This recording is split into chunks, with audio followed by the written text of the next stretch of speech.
आज हम डिस्कस करने जा रहे हैं epidemiology BSc semester 6 unit 7 epidemiological method या एपिडेमियोलॉजिकल स्टडी डिज़ाइंस। मेरा नाम अल्ताफ़ है और आज के इस लेक्चर का आगाज़ हम ऑब्जेक्टिव्स से करेंगे। आज के ऑब्जेक्टिव्स हैं at the completion of this unit learner will be able to discuss descriptive in term of time person place. इसके अलावा दूसरा ऑब्जेक्टिव होगा एनालिटिकल स्टडीज़। हम डिस्कस करेंगे उनके बेसिक कॉन्सेप्ट्स क्या हैं क्रॉस सेक्शनल में, और इंटरवेंशनल या एक्सपेरिमेंटल स्टडीज। तो स्टडी डिज़ाइन या मेथड क्या है? तो स्टडी डिज़ाइन है कि स्पेसिफिक प्लान या प्रोटोकॉल होता है कोई भी स्टडी करने के, उसको स्टडी डिज़ाइंस कहा जाता है कि स्टडी कैसे कंडक्ट की जाएगी, उसका क्या प्लान क्या है, क्या प्रोटोकॉल है, उसको स्टडी डिज़ाइन कहते हैं। जो इन्वेस्टिगेटर को हेल्प करता है कि कॉन्सेप्चुअल हाइपोथेसिस बनाएगा कि स्टडी कैसे बनेगी और स्टडी के कैसे कंडक्ट करेंगे, मेथड क्या होगा स्टडी कंडक्ट करने का। एपिडेमियोलॉजिकल मेथड से 3 टाइप के होते हैं, 2 मेजर टाइप्स हैं, एक ऑब्जर्वेशनल है, दूसरा एक्सपेरिमेंटल है। अगर हम ऑब्जर्वेशनल स्टडी डिज़ाइन की बात करें तो उसमें 2 मेन टाइप्स होते हैं, एक को कहते हैं डिस्क्रिप्टिव स्टडीज़ और दूसरा रहता है एनालिटिकल स्टडीज़। तो डिस्क्रिप्टिव स्टडीज़ जो स्टडी डिज़ाइंस होते हैं उसमें सिर्फ हम ट्रेंड एंड प्रीवलेंस हम डिस्कस कर रहे होते हैं, किसी भी डिजीज़ का कितना प्रीवलेंस है, कितना ट्रेंड है किसी भी कम्युनिटी में। एनालिटिकल में एक्चुअली हम क्या देख रहे होते हैं, काज देख रहे होते हैं किसी भी डिजीज़ का, क्या काजेज हो सकते हैं, काज क्या हो सकता है, रिस्क फैक्टर कौन से हो सकते हैं जो डिजीज़ करवाते हैं या हेल्थ प्रॉब्लम करवा रहे होते हैं। इसके अलावा एक एसोसिएशन देखेंगे, एक्सपोजर का आउटकम के साथ क्या एक्सपोजर है, वो भी एनालिटिकल स्टडीज़ में देखते हैं। एक्सपेरिमेंटल में कोई भी हम इंटरवेंशन देते हैं, कंपेयर करते हैं एक इंटरवेंशन दूसरे इंटरवेंशन से कितनी ज़्यादा सक्सेसफुल है, कितनी ज़्यादा बेहतर है। तो स्टडी डिज़ाइन में अगर डिस्क्रिप्टिव की बात करें तो किसी भी डिजीज़ का ऑकरेंस क्या है पॉपुलेशन में, कि वो पहला स्टेप्स होता है एपिडेमियोलॉजिकल स्टडीज़ का। एपिडेमियोलॉजिकल इन्वेस्टिगेशन जब हम कर रहे होते हैं तो पहले हम ट्रेंड देखेंगे, इश्यूज़ क्या है किसी कम्युनिटी में, कितना ट्रेंड है, प्रीवलेंस कितना है, अटैक रेट कितना है या इंसिडेंट रेट कितना है। उसको अगर हम देखना चाहें कि कितना ज़्यादा प्रॉब्लम है, कितना गहरा प्रॉब्लम है, तो उसको डिस्कस करने के लिए जो स्टडी, उसको इन्वेस्टिगेट करने के लिए जो पहली स्टडी हम करते हैं वो डिस्क्रिप्टिव स्टडीज़ होती हैं। एनालिटिकल स्टडीज़ फिर फर्दर थोड़ा सा एडवांस स्टडीज़ होती हैं जिसमें हम एक रिलेशनशिप देख रहे होते हैं, एक डिजीज़ का काज के साथ क्या रिलेशनशिप है, एक डिजीज़ हुई है उसके रीजंस क्या हैं, क्या काज है और क्यों हुई है वो डिजीज़, अगर हम देखना चाह रहे हैं उसके एक एक वेरिएबल का दूसरे वेरिएबल के साथ क्या एसोसिएशन है। जैसे स्मोकिंग अगर है उसकी वजह से लंग कैंसर होता है या नहीं होता है, ये देखने के लिए कि अगर हम स्टडी कर रहे हैं तो वो एनालिटिकल स्टडी डिज़ाइन होगी। अगर हम देखना चाहें कि प्रीवलेंस ऑफ डेंटल क्रेज कितना है तो उसके लिए डिस्क्रिप्टिव स्टडीज़ होगी। अगर हम प्रीवलेंस ऑफ मैटरनल मोर्टेलिटी देखना चाहें, प्रीवलेंस ऑफ स्ट्रेस देखना चाह रहे हैं, तो वो डिस्क्रिप्टिव स्टडीज़ होती है। डिस्क्रिप्टिव स्टडी में फर्दर टाइप्स होते हैं, एक है केस रिपोर्ट, जो एक सिंगल केस से नई कोई फाइंडिंग आई है, उसको अगर एक नया केस आया है उसमें पहले से रिपोर्टेड नहीं है तो एक नया नई फाइंडिंग्स आई है, उसको अगर हम एक केस को एक बना के अगर हम प्रेजेंट कर रहे हैं तो वो केस रिपोर्ट होता है। इस तरीके से एक जैसे दो से या दो से ज़्यादा केसेस आ रहे हैं एक नई फाइंडिंग्स के, तो उसको उस स्टडी डिज़ाइन में जो है यूज़ करते हैं वो केस सीरीज़ कहा जाता है इसको। अगर हम पूरी पॉपुलेशन की स्टडी करना चाह रहे हैं तो उसको इकोलॉजिकल स्टडीज़ कहा जाता है। तो अब हम बात करें थे एनालिटिकल स्टडीज़ की। एनालिटिकल में कोहार्ट स्टडीज़ होती हैं, जो और दूसरी स्टडी है केस एंड कंट्रोल स्टडी, और थर्ड है उसमें एनालिटिकल क्रॉस सेक्शनल स्टडी। इसमें एक्सपोजर एंड आउटकम दोनों हम देख रहे होते हैं, एक वेरिएबल का दूसरे वेरिएबल के साथ रिलेशनशिप या एसोसिएशन हम देख रहे होते हैं कि एक वेरिएबल दूसरे वेरिएबल के साथ क्या रिलेशनशिप है, क्या एक जो है रिस्क फैक्टर डिजीज़ करवा रहा है या नहीं करवा रहा, क्या वेट अगर ज़्यादा हो तो उसकी वजह से डायबिटीज़ होती है या नहीं, या स्ट्रेस ज़्यादा हो तो उसकी वजह से हाइपरटेंशन होता है या नहीं होता। अगर काज देखना चाह रहे हैं दो वेरिएबल के दरमियान, एक डिपेंडेंट वेरिएबल और इंडिपेंडेंट वेरिएबल के दरमियान कोई अगर हम कोई रिलेशनशिप देखना चाहें तो वो हम देखते हैं एनालिटिकल स्टडी चाहिए। उसके लिए हम कोहार्ट स्टडी करेंगे या केस कंट्रोल स्टडी करेंगे या हम analytical cross sectional study design use करते हैं। अब हम बात करते हैं हायरार्की जो है एपिडेमियोलॉजिकल स्टडी डिज़ाइन की। तो हाइपोथेसिस जनरेट करने से ये है एस्टेब्लिश कैजुअलिटी के लिए जो स्टडीज़ करते हैं, तो सबसे पहले केस रिपोर्ट्स हम करते हैं कि भाई ये जो है केस आया है तो उसकी नई फाइंडिंग आई है तो उसको डिस्कस करने के लिए वो जैसे केसेस आएंगे तो फिर हम केस सीरीज बनाते हैं। उसके बाद इकोलॉजिकल स्टडीज़ करते हैं। उसके बाद फिर जो है हम क्रॉस सेक्शनल डिस्क्रिप्टिव स्टडीज़ करेंगे, क्रॉस सेक्शनल फिर एनालिटिकल स्टडीज़ करेंगे। उस फिर जो है ना हमें तो काज पता चल जाएगा कि भाई ये काज हो सकता है, तो उसके आगे जाकर फिर हम केस कंट्रोल स्टडीज़ करते हैं कि उसमें थोड़ा-सा बेहतर हमें आइडिया हो जाएगा कि भाई कितना गहरा जो है ना वो एसोसिएशन से। उसके बाद फिर कोहॉर्ट स्टडीज़ जो लॉन्ग टर्म स्टडीज़ होती हैं वो करते हैं हम, इसमें भी एसोसिएशन या रिलेशनशिप देखते हैं एक का दूसरे के साथ।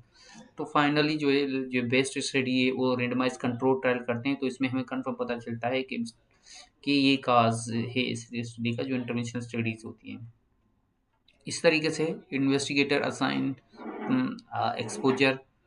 तो इसमें experimental studies and observation studies की अगर बात करें, एक्सपेरिमेंटल स्टडीज़ में जो है वो रैंडम एलोकेशन अगर कर रहे हैं तो उसको हम रैंडमाइज़ कंट्रोल ट्रायल कहते हैं। अगर इसमें रैंडम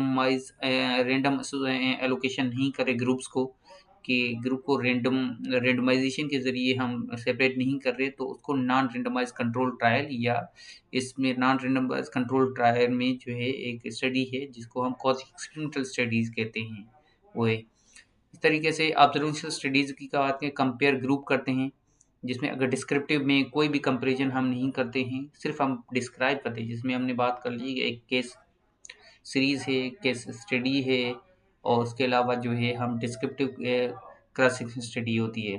एनालिटिकल में यस हम कंपेयर करते हैं एक वेरिएबल का दूसरे के साथ।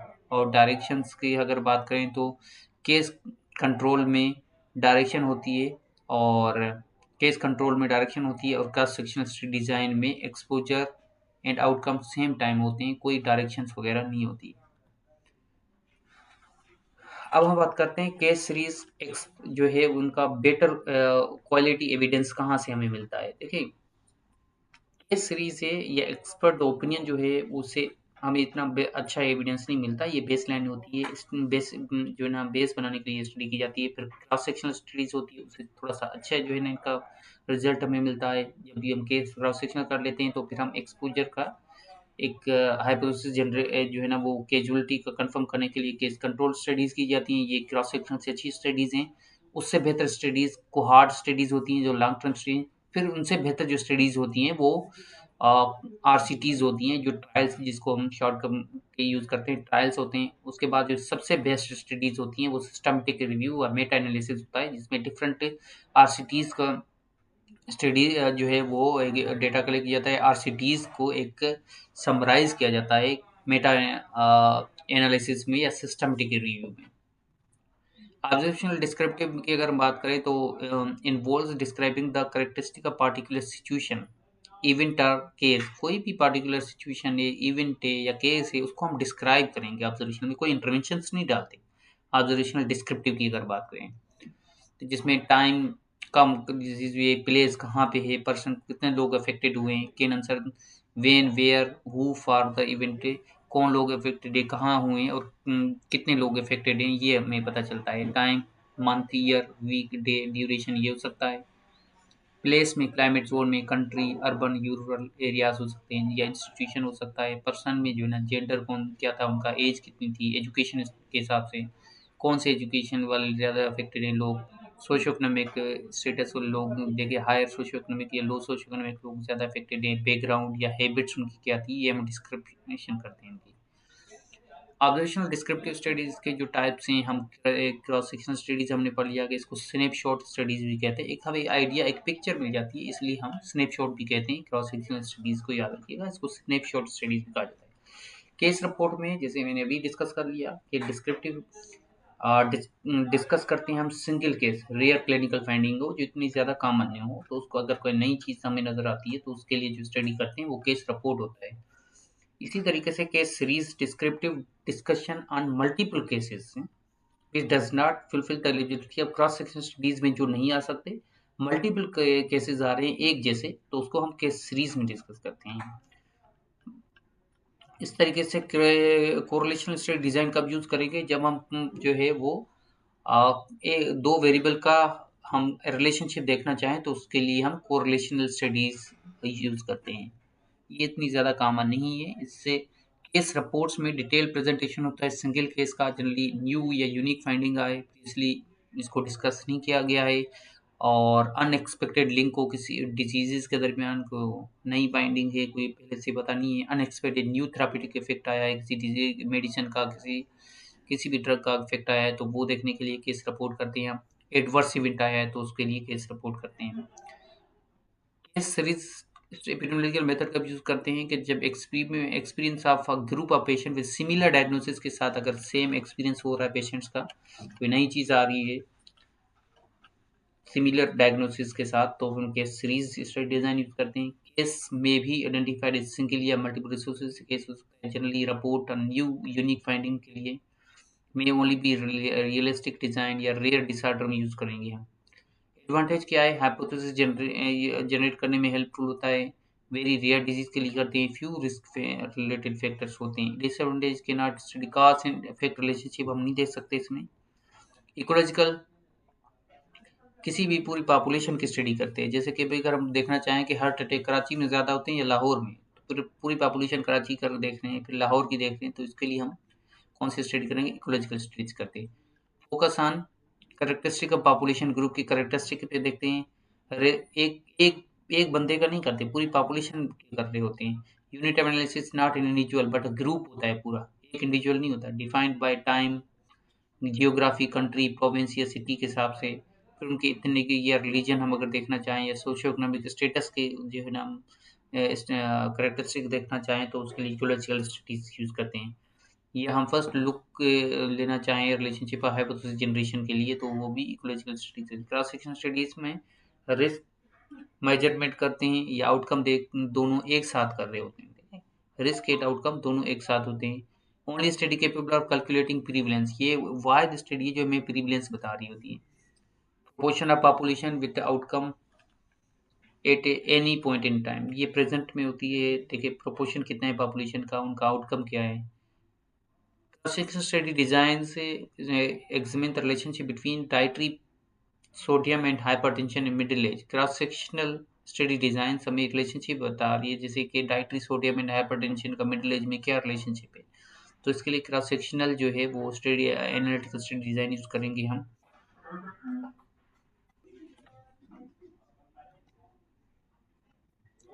एडवांटेज क्रॉस सेक्शनल स्टडी का चीप होती है, जल्दी हो जाता है, क्विक है, फ्रीक्वेंट अवेलेबल है, थ्रू रिकॉर्ड्स एंड डेटा में अवेलेबल डेटा आराम से मिल जाता है इसका।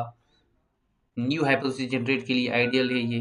डिसएडवांटेज क्या है कि इतना strong cause and effect relationship इतना अच्छा नहीं होता इसमें।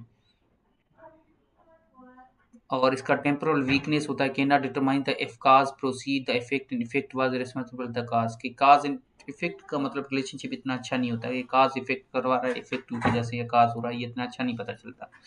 Rule of contributory cause can not be fulfilled, के कंट्रीब्यूटरी कॉज जो है ना वो कंफर्म पता नहीं चलता, इसमें इतना अच्छा नहीं पता चलता है इसका ना, तो इतनी अच्छी स्टडी नहीं है। एनालिटिकल स्टडीज़ बहुत अच्छी होती है, जैसे केस कंट्रोल है, कंपेयर करते हैं केसेस को, those with the disease, and control को जिसको डिजीज़ नहीं। देखिए case and control study designs की अगर हम बात करते हैं तो इसमें दो ग्रुप बनाए जाते हैं, एक होता है केस और दूसरा होता है कंट्रोल। केस एंड कंट्रोल दोनों में डिफरेंस सिर्फ एक चीज़ का होता है, बाकी सारी करेक्टरिस्टिक दोनों ग्रुप्स की सेम होनी चाहिए। जो केस में जो पॉपुलेशन होगी, जो पार्टिसिपेंट होते हैं, स्टडी पार्टिसिपेंट, उनकी और जो कंट्रोल में थे उन दोनों की करेक्टरिस्टिक सब सेम सेम होनी चाहिए। सिर्फ एक डिफरेंस होता है, केस वालों को वो डिजीज़ होती है और कंट्रोल को डिजीज़ नहीं होती, विदाउट डिजीज़ होता है, बस ये डिफरेंस होता है, बाकी सेम करेक्टरिस्टिक होती है उनमें। और कोहॉर्ट स्टडीज कंपेयर करती है जिसमें कोई एक एक्सपोजर को, ठीक है, compare those with particular exposure and those without particular, एक को एक्सपोजर हुआ है और दूसरे को एक्सपोजर नहीं हुआ, उन दोनों को कंपेयर करते हैं, उसको फॉलो करते हैं स्पेसिफिक टाइम पीरियड के लिए, and to see how many in both group develop the outcome disease for example. उसमें देखते हैं कि एक को एक्सपोजर हुआ है और दूसरे ग्रुप को एक्सपोजर नहीं हुआ, फिर कुछ अर्से के लिए उनको देखेंगे, कुछ टाइम के लिए, लॉन्ग टर्म स्टडी होती है ऐसे ये, कि देखेंगे उनमें से कितने लोगों को डिजीज़ हुई है और कितने को डिजीज़ नहीं हुई है। जो एक्सपोज हुए उनमें कितने लोगों को डिजीज जो है वो डिजीज हुई है, और जो एक्सपोज नहीं हुए थे उनमें से कितने लोगों को डिजीज हुई है। जैसे फॉर एग्जांपल एक पेशेंट है, वो हम देखना चाह रहे हैं कि यंग पेशेंट्स में स्मोकिंग कुछ लोग करते हैं और कुछ लोग स्मोकिंग नहीं करते। हम देखना चाह रहे हैं स्मोकिंग का आगे जाकर क्या इफेक्ट होता है।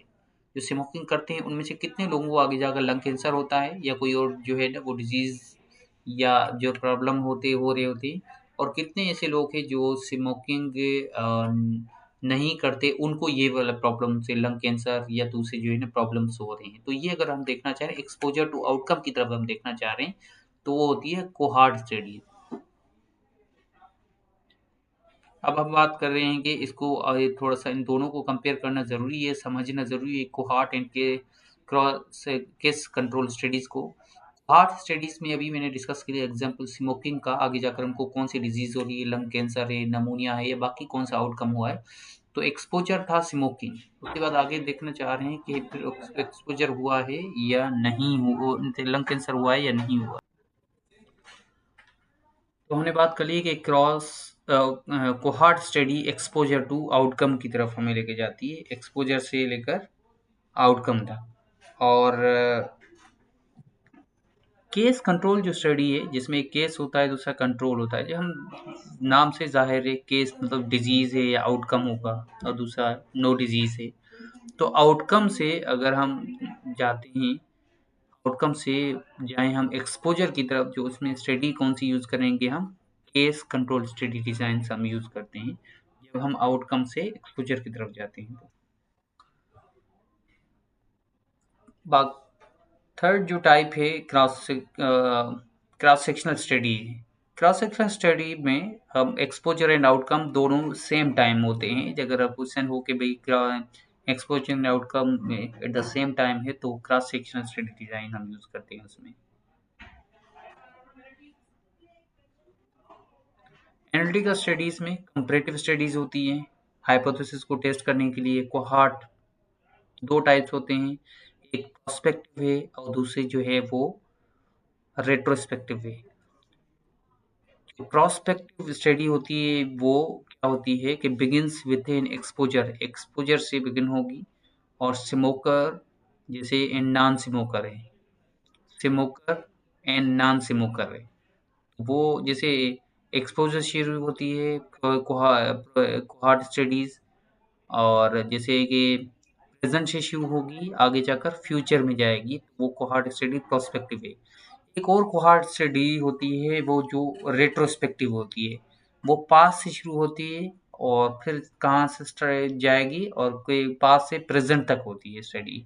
वो कोहार्ट के दो टाइप्स होते हैं, एक प्रोस्पेक्टिव दूसरी रेट्रोस्पेक्टिव। रेट्रोस्पेक्टिव पास्ट की होती है, पास्ट से प्रेजेंट तक, एक्सपोजर से वो भी आउटकम की तरफ हम आते हैं।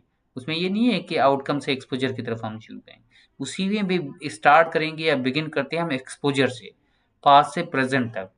इसी तरीके से केस कंट्रोल स्टडी रेट्रोस्पेक्टिव है, only this study is retrospective. ये हम प्रेजेंट से शुरू करते हैं और पीछे जाते हैं। हम प्रेजेंट से शुरू कर लिया, 2024 चल रहा है तो 2024 से अगर पिछले 5 साल करें 2024 से स्टार्ट होगी और ये 2019 तक जाएगी।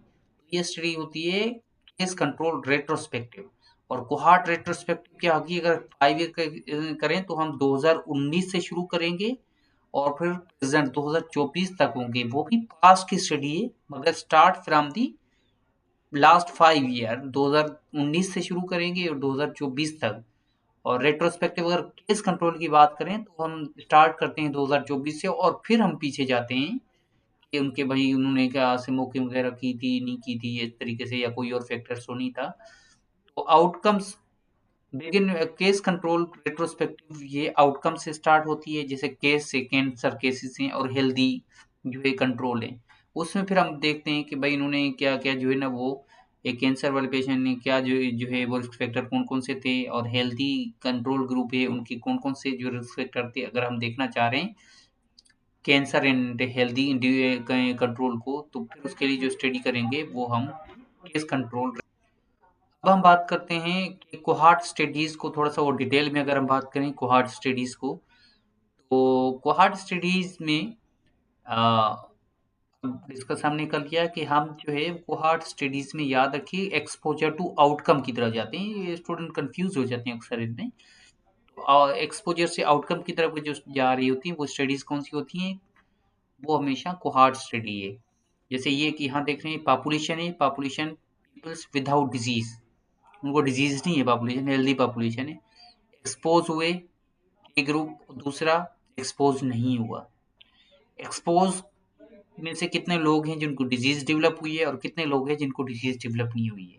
इस तरीके से जो एक्सपोज नहीं थे उनमें से कितने लोगों को डिजीज डेवलप हुई है, कितने लोगों को डिजीज डेवलप नहीं हुई, ये देखने के लिए जो स्टडी करते हैं वो कोहॉर्ट स्टडीज होती हैं।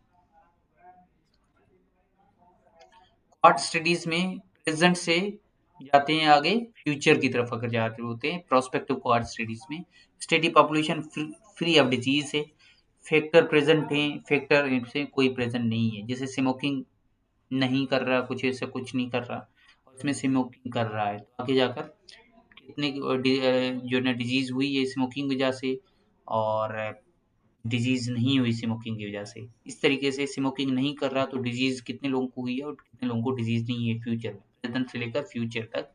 ये प्रोस्पेक्टिव क्वाड स्टडी है। एडवांटेज क्या है क्वाड स्टडी का, ये पॉपुलेशन बेस्ड इंसिडेंस को एस्टेब्लिश करता है, एक्यूरेट रिलेटिव रिस्क होता है, रेशियो रिस्क रेशियो ये एस्टिमेशन का हमें बेहतरीन तरीके से अच्छा एक्यूरेट बताता है, करेक्ट बताएगा, ये एक्चुअल रिजल्ट हमें बताएगा कि कितना स्ट्रॉन्ग रिलेशनशिप है एक रिस्क का और आउटकम के साथ।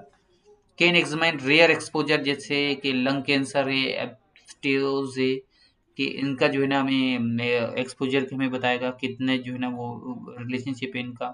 पूरा रिलेशनशिप बेहतरीन तरीके से हमें बताता है, प्रोस्पेक्टिव डिजाइन है। टाइम टू इवेंट एनालिसिस बताया कि कितने कितने महीने में कितने साल में ये जो है ना पॉसिबल इवेंट हो सकता है या जो है वो डिजीज हो सकती है, ये हमें बताता है। Can be use for randomization is not possible, कहीं पे भी हम यूज कर सकते हैं जहाँ पे रेंडमाइजेशन पॉसिबल नहीं हो वहाँ भी हम यूज कर सकते हैं। Magnitude of risk factor effect can be qualified, ठीक है, रिस्क फैक्टर अच्छे से हम जो है ना इसको हम बता सकते हैं कितना रिस्क फैक्टर है। सिलेक्शन इन्फॉर्मेशन बायस्ड और डिक्रीज, सिलेक्शन या इन्फॉर्मेशन बायस्ड भी इसमें डिक्रीज हो जाती है। बाकी स्टडीज में इन्फॉर्मेशन बायसनेस हो सकती है या सिलेक्शन बायस हो सकता है, इसमें जो है ना वो इतने ज़्यादा नहीं होता क्योंकि लॉन्ग टर्म स्टडी होती है इसमें।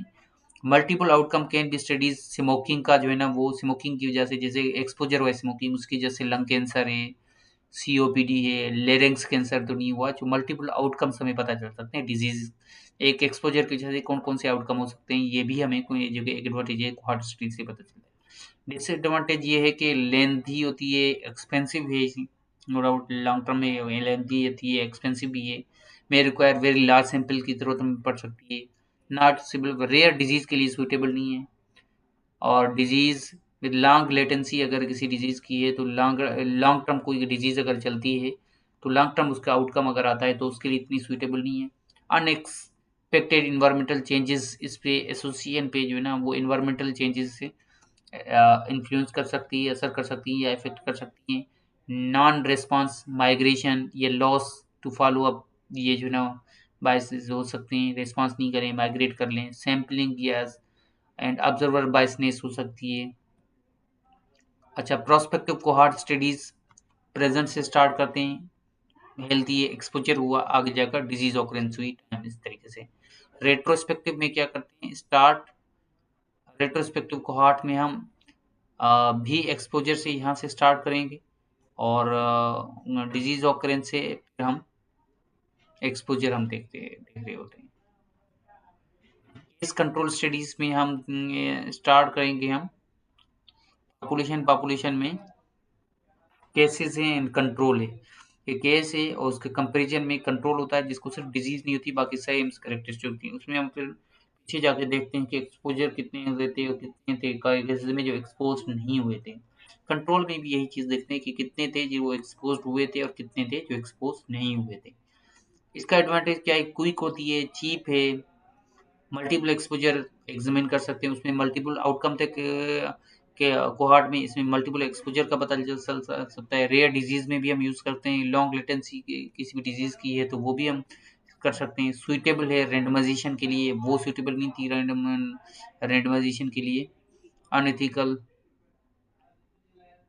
Suitable when randomization is unethical, randomization unethical है तो उसमें भी कर सकते हैं, जैसे अल्कोहल है, प्रेगनेंसी आउटकम है, उसमें भी सुटेबल है ये। Disadvantage case control selection troublesome subject to bias, जैसे सिलेक्शन बायसनेस हो सकती है, रिकॉल बायसनेस हो सकती है, मिस क्लासिफिकेशन हो सकती है, केस को कंट्रोल में रख दिया है, कंट्रोल को केस में रख दिया, ये मिस क्लासिफिकेशन हो सकती है। डायरेक्ट इंसिडेंस एस्टिमेशन पॉसिबल नहीं है कि कितने इंसिडेंट्स होंगे। टेम्पर रिलेशनशिप इतना क्लियर नहीं होता, कोहार्ट में ज़्यादा क्लियर होता है। मल्टीपल आउटकम इसमें स्टडी में नहीं होती, मल्टीपल एक्सपोजर का पता चलता है, मल्टीपल आउटकम का कोहार्ट स्टेज में पता चलता है। अच्छा, if the incidence of exposure is high, अगर एक्सपोजर का इंसिडेंस हाई है तो it is difficult to show the difference between case and control. Exposure अगर बहुत ज़्यादा हो रहा है तो फिर आपको पता है डिफरेंस पता करना बहुत मुश्किल है केस में और कंट्रोल में। Reverse causation is a problem in interpretation, reverse causation कभी कभी प्रॉब्लम हो सकता है इंटरप्रिएट करने में। Application exercise case control study, describe case control study on relationship between childhood smoking. देखिए ये डिस्क्राइब करेगी केस कंट्रोल स्टडी जिस रिलेशनशिप क्या है चाइल्डहुड ओबेसिटी का, smoking history and occurrence of hypertension middle age women में।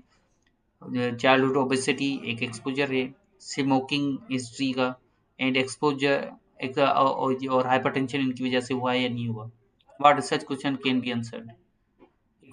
अब हम बात करें एक्सपेरिमेंटल स्टडीज के। एक्सपेरिमेंटल स्टडीज की जो टाइप्स हैं उसमें एक होती है रेंडमाइज्ड ट्रायल कंट्रोल स्टडीज होती हैं, और दूसरी अल्टरनेट नेम कंट्रोल ट्रायल होता है एक, और यूनिट ऑफ स्टडी जो है इसको पेशेंट्स होते हैं, इसमें ट्रायल देते हैं। फील्ड ट्रायल्स होते हैं जो कम्युनिटी में जाकर करते हैं, हेल्दी पीपल्स पे करते हैं। कम्युनिटी ट्रायल्स होते हैं ये जो है ना हम ये भी कम्युनिटीज में जाकर करते हैं। टाइप्स ऑफ ट्रायल हैं, एक कंट्रोल्ड होता है, एक नॉन कंट्रोल होता है। कंट्रोल की अगर बात करें तो हमने दो टाइप्स के, एक रेंडमाइज करते हैं, दूसरे में नॉन रेंडमाइज करते हैं। रेंडमाइज के भी फर्दर टाइप्स हैं, ब्लाइंडेड करते हैं, नॉन ब्लाइंडेड। ब्लाइंडेड का मतलब है कि रिसर्चर को पता नहीं होगा, जो इंटरवेंशन कर रहा हो या स्टडी कर रहा हो वो खुद इन्वॉल्व नहीं हो, दूसरे लोग उसमें डेटा कलेक्शन में हो या इंटरवेंशन देने में इन्वॉल्व हो, उनको एक्सपोजर जो है ना रिजल्ट से बिल्कुल ब्लाइंड रखा गया है, तो वो उसको कहते हैं ब्लाइंडेड स्टडी। नॉन ब्लाइंडेड में क्या रिसर्चर खुद जो है ना वो रेंडमाइज करे और खुद जो है ना इन्वॉल्व हो, तो इसमें बाइसनेस के चांसेस ज़्यादा होते हैं। अगर जितनी ज़्यादा ब्लाइंडेड स्टडी होगी उतने ही रिजल्ट अच्छा होते हैं, उसमें ही बाइसनेस के चांसेस कम होते हैं। इसी तरीके से आगे हम बात करें रेंडमाइजेशंस में, एक्सपेरिमेंटल डिजाइंस में रेंडमाइजेशन की अगर बात करें तो स्टडी पॉपुलेशन होती है। स्टडी पॉपुलेशन में दो ग्रुप देखें, रेंडमाइजेशन के बाद स्टडी पॉपुलेशन है जैसे 100 सैंपल है मेरा, उसको रेंडमाइजेशन करूंगा, 50 इंटरवेंशन ग्रुप में चले जाएंगे, 50 कंट्रोल ग्रुप में चले जाएंगे। तो intervention on the basis of जो है ना जिसका, देखिए रेंडमाइजेशन जो हम करते हैं रेंडमली हर किसी को चांस होगा कि वो या तो इंटरवेंशन ग्रुप में चला जाए या कंट्रोल ग्रुप में। अपनी मर्जी से हम इंटरवेंशन ग्रुप नहीं सिलेक्ट करते या कंट्रोल ग्रुप सिलेक्ट नहीं करते, जो भी जिसका चांस हो इंटरवेंशन ग्रुप में चला जाए और जो उसको चांस मिले वो कंट्रोल ग्रुप में खुद सिलेक्ट हो जाता है। इंटरवेंशन के बाद हम देखें कि इसी एक जो एक ग्रुप है उसको इंटरवेंशन देंगे या एक्सपेरिमेंट उस पर करेंगे, कोई ड्रग देंगे, कोई न्यू थेरेपी देंगे, उसके बाद आउटकम देखेंगे उनका, आउटकम हुआ है, आउटकम अच्छा हुआ है या आउटकम नहीं आया है। जैसे कंट्रोल ग्रुप में भी देखेंगे आउटकम जो अच्छा आया या आउटकम नहीं आया, फ्यूचर में देखते बेस लाइन के बाद फ्यूचर तक गया अपने। एक्सपेरिमेंटल रिसर्च रिक्वायरमेंट में इंटरवेंशन करते हैं, कंट्रोल करते हैं, ठीक है, रेंडमाइजेशन करते हैं और ब्लाइंडिंग होती है। फोर्थ मेन करेक्टरिस्टिक है इसकी। Experimental randomized control trial therapeutic method या मेडिसिन हम अगर चेक करना चाहें, ग्रुप्स में देखना चाह रहे हैं उनका, हम एक्सपेरिमेंट करना चाह रहे हैं कि क्या कौन सी बेनिफिट ज़्यादा देती है इंटरवेंशन या मेथड या ग्रुप जो है वो, तो हम एक्सपेरिमेंटल डिज़ाइन करते हैं। कौन सी एक्सपेरिमेंटल में विद रेंडमाइजेशन नहीं करते। रेंडमाइज इसमें जो है ना या तो दो ग्रुप होते हैं, कंट्रोल ग्रुप होता है या कभी कभी कंट्रोल ग्रुप नहीं होता। एक ग्रुप होता है पहले डेटा ले लेंगे, इंटरवेंशन करेंगे, उसी ग्रुप का बाद में हम डेटा लेते हैं, कंट्रोल ग्रुप नहीं होता कभी कभी इसमें। Experimental studies are useful in disease के ड्रग या ट्रीटमेंट के लिए यूज करते हैं। न्यू मेडिसिन ये टेक्नोलॉजी या हेल्थ के लिए हम यूज करते हैं कि कितनी इफेक्टिव है। मेथड ऑफ प्रिवेंशन के लिए यूज करते हैं, हेल्थ प्रमोशंस के मेथड्स को हम एक्सपेरिमेंट करने के लिए यूज करते हैं। न्यू हेल्थ प्रोटेक्शन पॉलिसीज को एक्सपेरिमेंट करने के लिए यूज करते हैं। Program of screening and diagnosis में यूज करते हैं। Method for providing health care provide करने के लिए मेथड्स हैं उसमें हम एक्सपेरिमेंटल यूज करते हैं। न्यू हेल्थ केयर पॉलिसीज को हम इम्प्लीमेंट करवाना चाह रहे हैं उसके लिए भी इंटरवेंशनल या एक्सपेरिमेंटल मेथड को हम यूज़ कर सकते हैं इसमें। एथिकल कंसिडरेशन एक्सपेरिमेंटल स्टडीज़ में इज़ प्रपोज्ड से ट्रीटमेंट क्या सेफ है या नहीं है, ये भी देखना होता है। The sake of trial can be treat treatment ethically be withdrawal. Treatment trial के बेसिस पे ट्रीटमेंट जो है ना वो इथिकली आप रोक नहीं सकते किसी को। What patient may be brought to into trial and allocated randomly to treatment. Patient अगर हमारे पास ट्रायल के लिए एलोकेट किया जाता है, उसको क्या हम कंट्रोल ग्रुप को जो है ना, जो नॉन इंटरवेंशन ग्रुप है, उसको भी ट्रीटमेंट देना चाहिए, उसको ट्रीटमेंट नहीं रोकना चाहिए। Is it ethical to use placebo और डमी पेशेंट? क्या प्लेसबो या डमी ट्रीटमेंट यूज कर सकते हैं? इथिकल है या नहीं है, ये एक इथिकल कंसिडरेशन है। Is it proper for the trial to be in the way miss mask? Trial को जो है ना हम मास्क कर सकते हैं या नहीं कर सकते? एक advantage gold standard research design है RCT randomized control trial। दे दस provide the most convincing evidence हमें देते हैं रिलेशनशिप, एक एक्सपोजर का इफेक्ट के साथ क्या रिलेशनशिप है। Trial of hormone relapses therapy in menopause when found no protection of heart disease, contradicting finding of proper observation study। Observation studies कहती थी कि भाई इसका रिलेशनशिप है, एक मेनोपॉजल वुमेन है, ये मेनोपॉज के बाद जो है ना वो अगर हार्मोन ले तो उनको हार्ट डिजीजेस के प्रोटेक्शन मिल जाएगी। मगर जब ट्रायल्स हुए तो ट्रायल से पता चला कि भाई इसका कोई जो ना अगर हार्मोन वगैरह ले रहे हैं तो उसका कोई इफेक्ट नहीं है कि वो प्रोटेक्ट करेगी हार्ट डिजीज पे। दूसरा advantage best evidence study design है, सिलेक्शन बायसनेस के चांसेस से कम हो जाएंगे जब अब ब्लाइंडिंग करेंगे हम। ब्लाइंड रखेंगे जो है ना वो जो स्टडी कर रहे हैं पार्टी स्टडी प्राइमरी इन्वेस्टिगेटर को, वो खुद डेटा कलेक्ट नहीं करे या इंटरवेंशन नहीं करे, दूसरे ग्रुप करें, दूसरे लोग करें उसमें। कंट्रोलिंग द पॉसिबल को-फाउंडर्स हैं, उनको हम रोक सकते हैं। को-फाउंडर्स वो चीज़ें होती हैं जो रिज़ल्ट पे अफ़ेक्ट कर सकती हैं। फ़ॉल्स रिज़ल्ट आ सकता है किसी कोई ऐसा फैक्टर जिसकी वजह जो जिससे एक्चुअल जो स्टडी पे अफ़ेक्ट करे कि रिज़ल्ट जो है फ़ॉल्स हो जाए, तो उसको को-फाउंडर्स कहते हैं। Comparable group using comparable group होता है जिसमें रैंडमाइजेशन अगर हम कर रहे होते हैं तो हम ये भी से कंपेयर के साथ जिसको इंटरवेंशन नहीं देते वो कंपेरेबल ग्रुप होता है, कंट्रोल ग्रुप होता है, उसके ज़रिए भी रिजल्ट अच्छा जो है ना एक अच्छा जो है ना वो रिजल्ट आ जाएगा हमारे पास। डिसएडवांटेज ये है कि एक्सपेंसिव होती है, money time and number of patient में, issues of the patient attraction and compliance बहुत मुश्किल होता है रिजल्ट में। Can be problematic for ethical reasons, के लिए प्रॉब्लमेटिक हो सकती है कि प्लेस वो यूज़ नहीं कर सकते, कभी कभी एथिकल प्रॉब्लम आता है, हार्म आउटवेटिंग बेनिफिट कितना है, हार्म क्या है वो देखना पड़ता है। Zero tolerance for some exposure से जीरो टॉलरेंस होता है कि भाई एक्सपोजर नहीं हो किसी ड्रग से। तो ये था आज का हमारा लेक्चर। कोई भी क्वेश्चन हो तो आप कमेंट्स में हम जो है ना वो क्वेश्चन कर सकते हैं, इसका जवाब जो है हम देंगे आपको। Thank you so much for listening.